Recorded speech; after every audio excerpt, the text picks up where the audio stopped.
Yo, welcome to a drawing with Lord Karnage, where I'll be inking page 3 of Disco 8 track.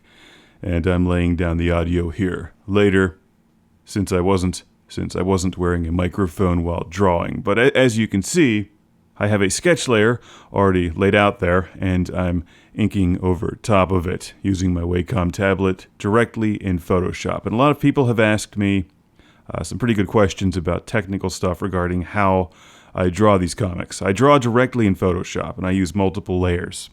So I use a sketch layer, an inking layer, and then frequently multiple inking layers depending on how detailed I'm getting.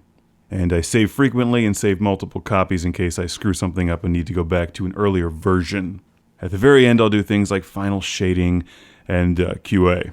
I'm drawing Edit Station 1 on screen here, who is one of the main characters in my webcomic Disco 8 track, which runs weekly on patreon.com/disco8track. And backers of the series get HD versions of all of this stuff, as well as a completed book in the end. You can check the details there. But here's a step-by-step look at this page being made. I did the really rough inks in an earlier video, I think, or at least there's the rough version on Patreon. Now, I'm working on 2 weekly comic books at the moment, Disco 8 Track and Magnum Skywolf. They're both completely different, which is actually a lot of fun, and I enjoy the challenge, because Disco 8 Track is way more cartoony, as you can see. Characters like Edit Station 1 and Heyzoos the Coked-Up Chicken, who's a pimp in this shot, are far simpler to draw than something like the Magnum 9000 helicopter and the elaborate characters in Magnum Skywolf. So theoretically, Disco 8 Track will probably move a bit faster, but it's just a totally different kind of comic, because it's about Edit Station 1 and Heyzoos and the Cosmic Death Brick on this intergalactic, interstellar adventure of mayhem while live streaming entertainment for the internet. A lot of people have asked me questions about the Wacom tablet. I'm using a Cintiq. And this is a pretty high-end piece of equipment here, but I can't draw with the tablets that are disconnected from the screen. I just can't do it. I've never used them. I don't like them. I like to draw with a pencil and paper or on this thing. That's it. But yes, there is a bit of lag if you're moving really fast. So if you draw really fast, that might freak you out. I tend to not draw really fast, and if I do, it's like I'm scribbling. And to be honest, I don't really notice it all that much. So I don't really consider that to be a negative. It's not a problem for me. It may look like the pen is off the screen more than it is, but that's because I'm shooting from an angle. From my eye's perspective, it looks just fine. And I'm using the rubber tip on the Wacom pen, which is 1,000 times better than the hard plastic one, by the way. For one thing, it doesn't actually scratch the screen. You get dust under the plastic tip, you will scratch your screen. I've done it. Now, Heyzoos and Edit Station 1 are not necessarily simple to draw, but I've been drawing them a lot. So I cheat a little bit with the sketch layer, and if the inks aren't perfect, I can always go back and tweak them later. That's one of the benefits of drawing straight digital.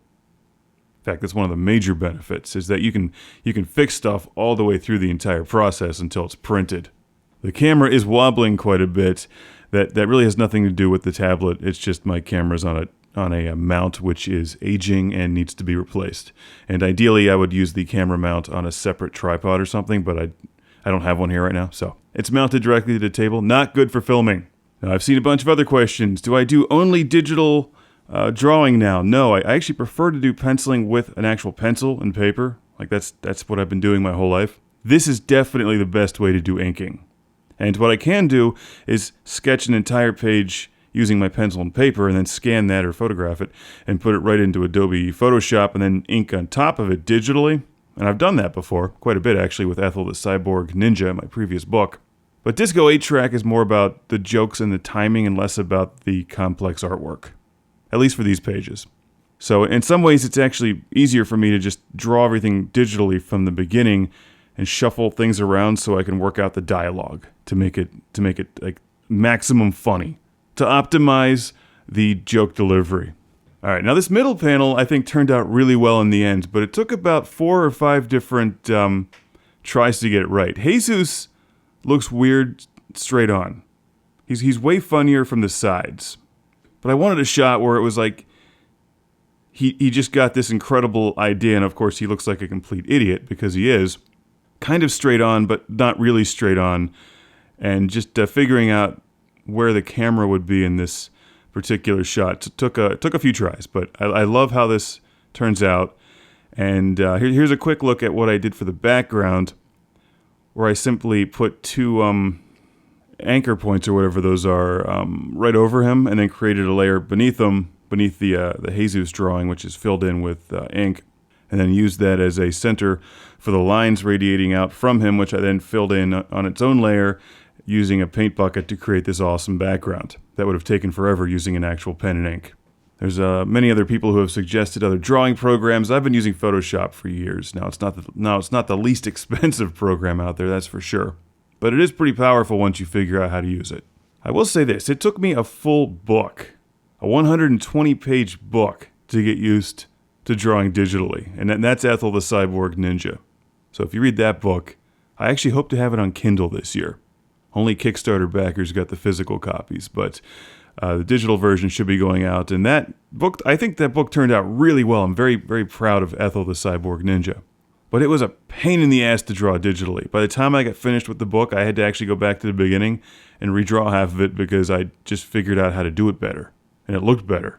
I'm no longer going through that. I mean, I'm used to drawing digitally. And as you can see, I've got a pretty good process down for this. Now, there's certainly far better artists out there than me, but I will give one suggestion that works for me at least, which is to make sure that your comic book pages or your comic strips read well before you spend the time making them look cool. There's so much stuff out there, even professional stuff from the big studios that looks cool but isn't fun to read at all. And then that's always subjective, of course, but I think a really good book is one with characters that you like, which reads well and looks good. Well, let's zoom ahead here a bit where you can see what the whole page layout looks like.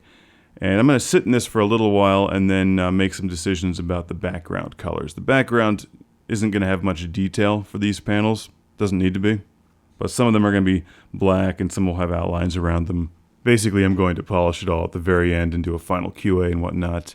Here's where I'm adding all of Edit Station 1's screen effects. This is how you know what he's saying or what he's thinking half the time.